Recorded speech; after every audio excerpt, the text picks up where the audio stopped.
free to do it. But if you don't want to pay $13, Wait. excuse me, we have to keep it to the audio over here. So then the government does have the right to require information of corporations, No, no. is that right? No, the government has a right to provide courts of law in which corporations that deliberately conceal material that is relevant can be sued for fraud and made to pay very heavy expenses.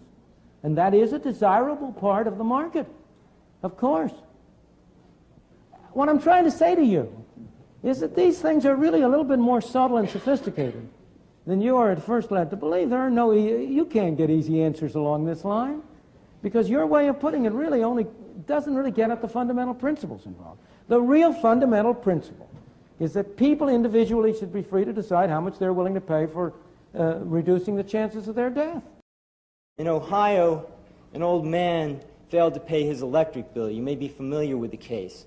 And the electric company turned off the electricity and he died. The reason they turned it off was because it wouldn't have been profitable for them to keep it on because he didn't pay his bill. Do you believe that was right?